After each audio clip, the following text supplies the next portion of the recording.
Okay, it's 1868 and Chicago is booming.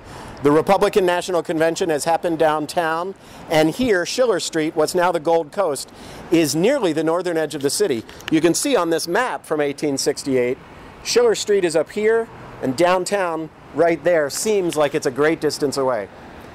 Young architect who's only been in Chicago for a couple of years, Dankmeyer Adler, who's going to go on to do some really important work in Chicago, builds these townhouses, these row houses in 1868.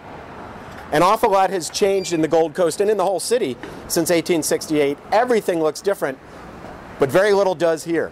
Much of the interior here looks very much as it would have in 1868. You can see that the house is empty now. There's a reason for that. There was a very long-term owner over 50 years, and then 6 years ago, another prominent architect bought the house, Gertrude Kurbis. She's very well known as a modernist, and this, I think, is where you see Dankmeyer Adler and Gertrude Kurbis come together. This big 10-foot window. Adler would have built it because all they would have had in here was gaslight, and Kurbis came to it because the modernists were very big on great big windows like this, so she might have built something just like this. She would not have done much of the rest of what you see, the big plaster medallions, all the ornate trim of the ceiling, the crown moldings, the base moldings, these wood floors, and this intricate limestone mantelpiece.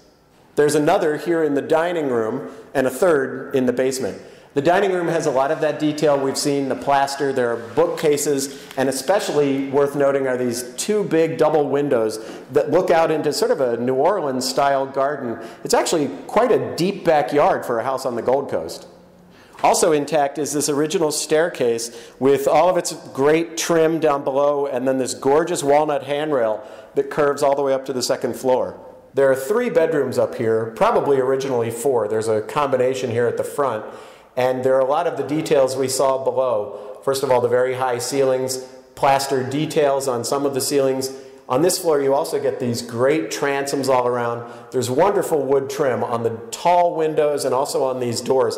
Obviously, it's been painted zillions of times, but when you strip it, you may find some really terrific wood beneath all that paint. Now, when Kurbis bought, the idea was she was going to expand both up with a master bedroom, a master suite on a new floor above, and out where you could put a family room, a kitchen.